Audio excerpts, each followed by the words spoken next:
नमस्कार दोस्तों, ढोल में पोल चैनल में आप सब मित्रों का हृदय से अभिनंदन करता हूं।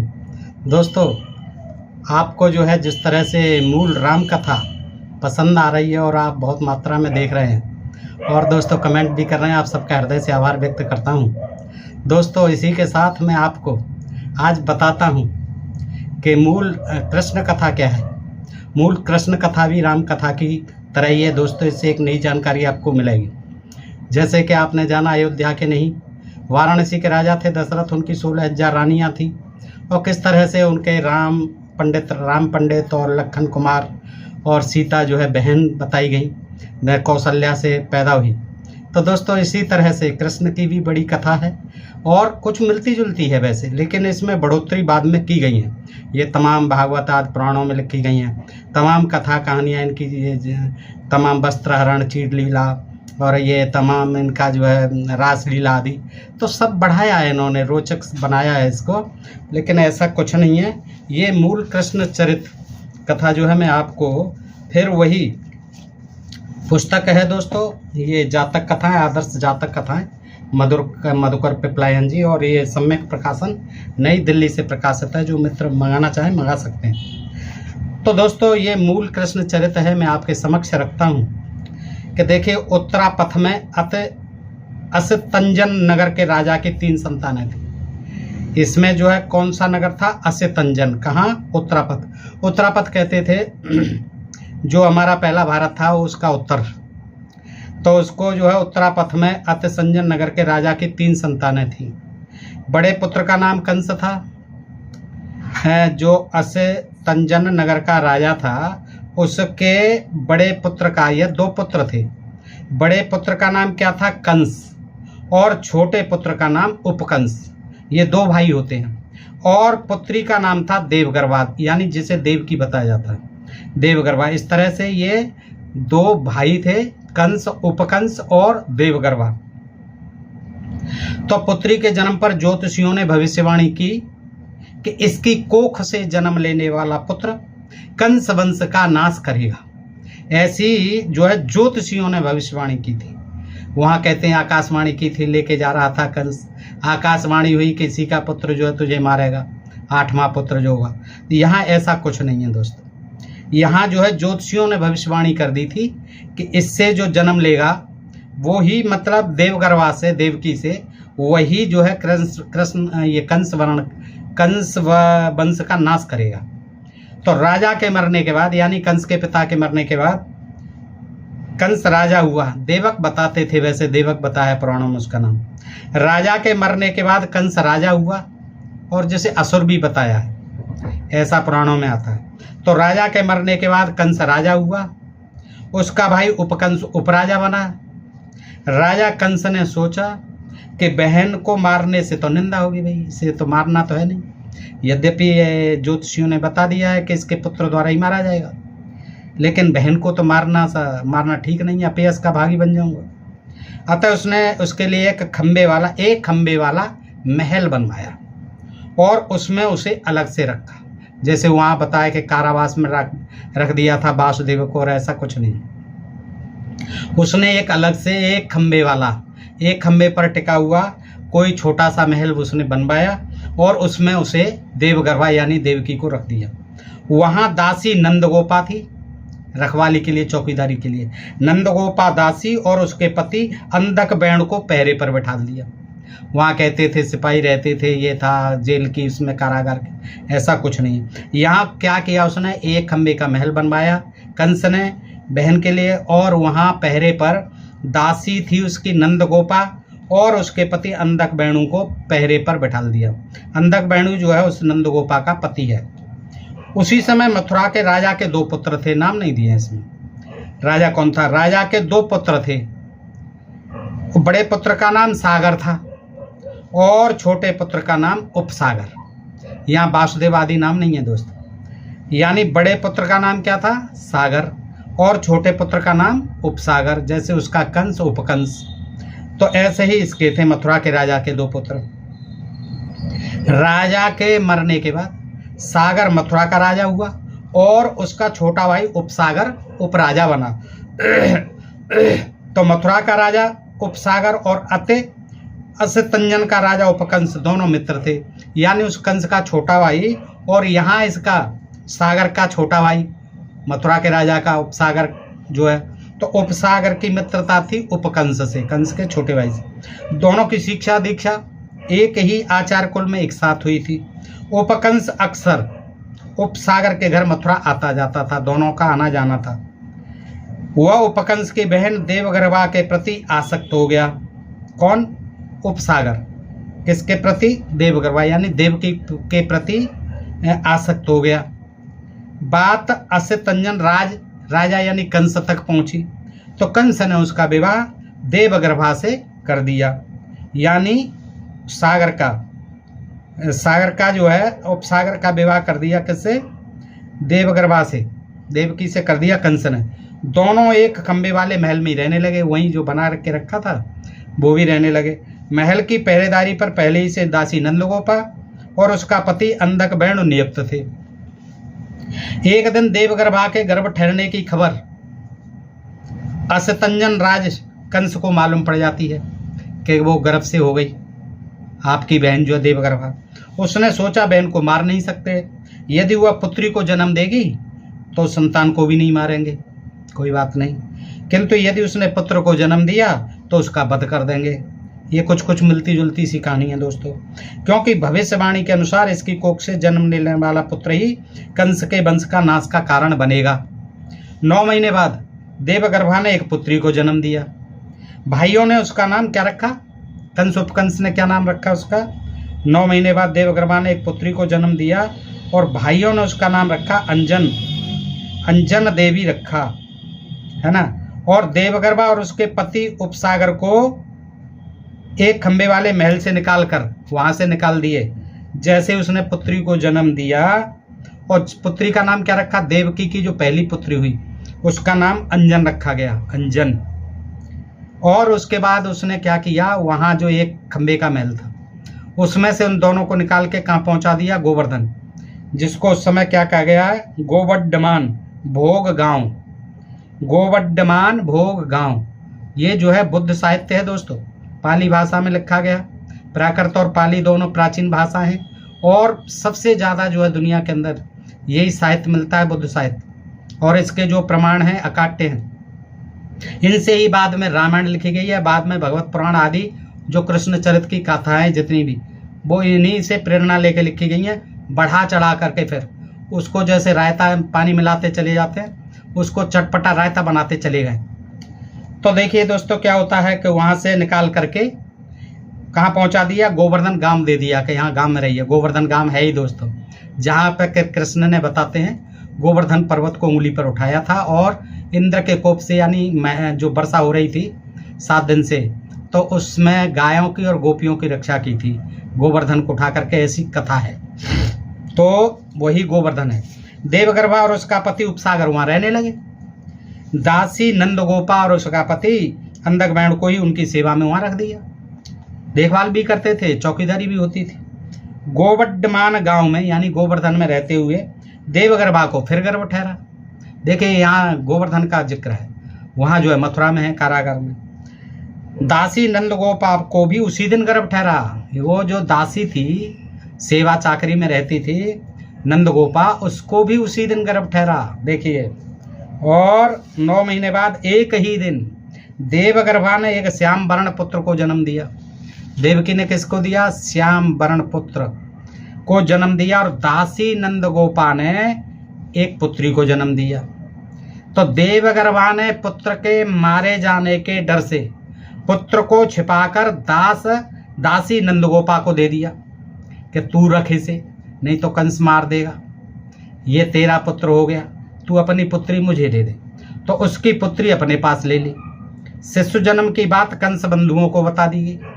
उनकी ड्यूटी थी उसकी पत्नी की, दोनों की, दासी गोपा की। उन्होंने पूछा पुत्र हुआ है या पुत्री? कंस ने पूछा, तो उसने कह दिया पुत्री। तो पालन करो, पालो खूब, जो है कोई बात नहीं। ऐसा कहकर दोनों भाई कंस और उपकंस संतुष्ट हो गए। इस प्रकार देवगर्भा ने, देखिए वहाँ जो है गोकुल में नंद बाबा के यहाँ गया है, लेके गए वासुदेव, आदि रात थी, वर्षा हो रही थी, जमुना जी चरम पर थी, फिर शेषनाग आते हैं, छाया करते हैं, इस प्रकार की जो है देखिए कथा का। यहाँ ऐसा कुछ है नहीं, जो वे है कि वो दासी को दे दिया और दासी की पुत्री अपने आप ले ली, उनको कह दिया गया कि पुत्री हुई है। ठीक है, देवगर्भा के जो इस प्रकार देवगर्भा ने क्रम से 10 पुत्रों को जन्म दिया। यहाँ कहते हैं कि 8वां पुत्र जो है कृष्ण हुआ, लेकिन यहाँ पहला ही पुत्र कृष्ण पैदा हुआ। और इस प्रकार कृष्ण के साथ 9 भाई और हुए हैं लगातार। क्या है कि देवगर्भा ने क्रम से 10 पुत्रों को जन्म दिया और दासी नंदगोपा ने 10 पुत्रियों को जन्म दिया। देखिए ये संयोग की बात है। तो पुत्रों का पालन पोषण नंदगोपा और अंधक वेणु मिलकर करने लगे। उसका पति अंधक वेणु और नंदगोपा दोनों पुत्रों को देती गई बचाने के लिए कि मरने से। तो क्या हुआ कि वो तो पालने लगे उन्हें, बच्चों को, लड़कों को, और जो पुत्री हुई वो देवगर्भा और उपसागर पालते रहे। ऐसे भेदों को कोई नहीं जानता था, किसी को पता ही नहीं, ये 4 आदमियों को ही पता था। तो देवगर्भा के श्याम वर्ण यानी काले रंग के, श्याम माने काला, काले रंग के ज्येष्ठ पुत्र का नाम जो सबसे पहले हुआ उसका नाम कृष्ण वासुदेव। उसका नाम क्या रखा गया? कृष्ण वासुदेव ही कहा गया सब जगह। बाद में दूसरे का बलदेव, तीसरे का चंद्रदेव, चौथे का सूर्यदेव, 5वें का अग्निदेव और 6वें का वरुणदेव, 7वें का अर्जुन, 8वें का प्रद्युम्न, 9वें का घत पंडित, 9वें का क्या नाम? घत पंडित, और 10वें का अंकुर नाम रखा गया। इस प्रकार देवगर्भा यानी देवकी के गर्भ से श्री कृष्ण सबसे बड़े ज्येष्ठ हुए और उनके बाद 9 भाई और हुए, और एक अंजनी नाम की अंजन वो जो है पहले ही पुत्री हो गई है। तो इनके 10 भाई हो गए कृष्ण और 1 बहन हो गई। ये सभी अंधक बहन दास पुत्र के नाम से प्रसिद्ध हुए क्योंकि दास के यहाँ पल रहे थे ये। तो बड़े होकर ये सभी 10 भाई नगर में लूटपाट करने लगे। देखिए ये उद्दंड हो गए, तो नगर में क्या करने लगे? लूटपाट करने लगे। असतंजन नगरवासियों ने राजा से शिकायत की कंस से। तो राजा ने अंधक वेणु को बुलाकर धमकाया, अपने पुत्रों को संभाल के रखो वरना अच्छा नहीं होगा। भाई ये तुमने 10 पुत्र पैदा तो कर लिए, बड़े उद्दंड हैं ये और बहुत उपद्रव मचा रहा है, इनको संभाल के रख अंधक वेणु, अन्यथा बुरा होगा, समझ लो। कंस ने चेतावनी दे दी। तो अंधक वेणु साधारण दास था, बेचारा नौकर था। उसने मृत्यु से भयभीत होकर अभयदान की याचना की कंस से कि महाराज मुझे क्षमा करो, मेरा इसमें कोई अपराध नहीं है। और कहा कि महाराज ये मेरे पुत्र नहीं है, जब तक बड़े हो गए कि महाराज ये मेरे पुत्र नहीं है, देवगर्भा और उपसागर के पुत्र हैं। डर से उसने जो है वो राज जो है उगल दिया कि भाई ये मेरे पुत्र नहीं है, ये देवगर्भा के ही पुत्र हैं, मेरी तो 10 पुत्रियां हैं जो उनके पास हैं। यह सुनते ही असतंजन राज कंस डर गया। उसे ज्योतिषियों की भविष्यवाणी याद आई। उसने अपने अमात्यों को बुलाया, मंत्रियों को बुलाया और कहा इन्हें किस उपाय से पकड़ा जाए? भाई ये तो हमारी जान को खतरा पैदा हो गई गुपचुप, अब इनको कैसे पकड़ा जाए, कैसे मारा जाए, इनसे कैसे निपटा जाए? अपने मंत्रियों से उसने सलाह की कंस ने। अमात्यों ने राजा को सलाह दी। क्या सलाह दी? देव ये सभी मल्ल हैं, पहलवान हैं, तभी तो दंड है, कठोर स्वभाव के हैं, शक्ति युक्त हैं, बलशाली भी हैं, ताकतवर हैं। हमारे पास भी 2 अजय मल्ल हैं, लेकिन हमारे पास भी 2 अजय मल्ल हैं, पहलवान हैं, उनसे उनकी कुश्ती करवा कर उन्हें मरवा दो। ये हमारे भी 2 हैं लेकिन बड़े खतरनाक हैं, कुश्ती क्यों नहीं करवा दी जाए, तो मार देंगे। तो राजा ने उनकी बात मान ली, कंस ने मंत्रियों की। कुश्ती मंडप बनवाया, अखाड़ा तैयार हुआ। ये तो भगवत उसमें भी आती है, श्रीमद् भागवत पुराण आदि में। तो ये मल्ल के लिए बुलाया, क्रूर जी बुला के लाए उन्हें, कृष्ण और बलराम को।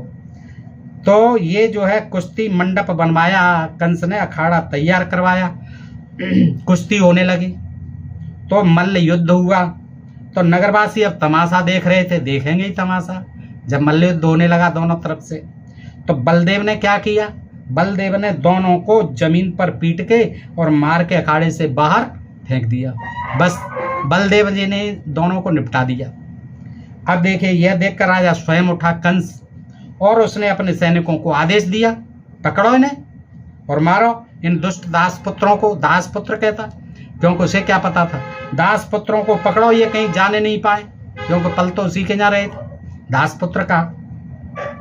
उसी समय कृष्ण वासुदेव ने अपना चक्र सुदर्शन घुमा दिया और उससे कंस और उपकंस दोनों भाइयों के सिर कटकर गिर गए, और वहाँ का हाथी से पकड़वाया, फिर पकड़ के सिंहासन से घसीट लिया, मार दिया दोनों भाइयों ने मिलकर कंस को।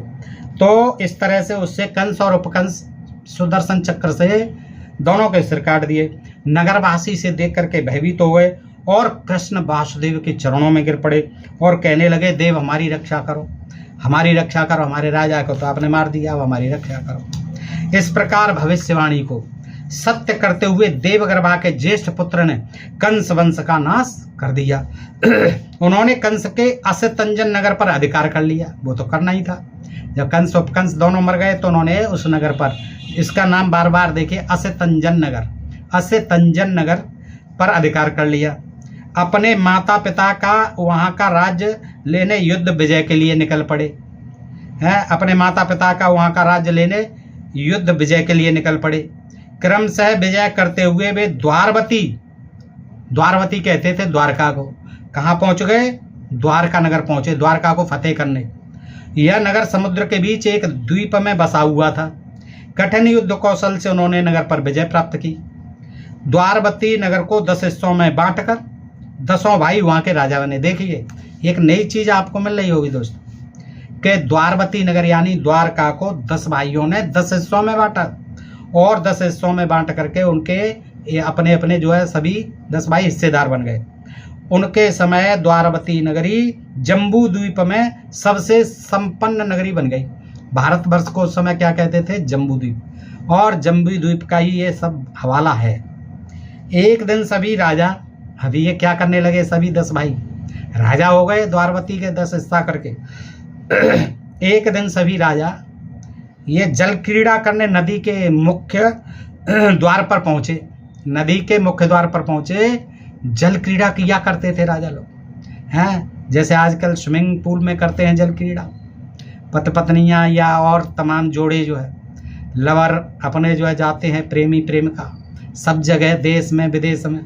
तो पहले राजा महाराजा जो थे नदियों में जाते थे, वहाँ नदियों में तालाबों में करते थे जल क्रीड़ा। आज एक पिकनिक स्पॉट होते हैं, बीचों पे जाते हैं, ऐसे ही राजा लोग जाते थे। तो ये भी करने गए कृष्ण और सभी भाई मिल करके। तो नदी के तट पर एक मंडप बनाया गया, जल क्रीड़ा करके सबने खूब आमोद प्रमोद किया, खूब जो है अपना मनोरंजन किया।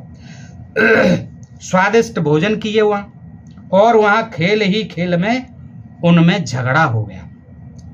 देखिए यहाँ जो है वो बात नहीं आई है, शराब की बात आई है। सभी ने शराब पी और शराब के नशे में ही सब लड़ मरी।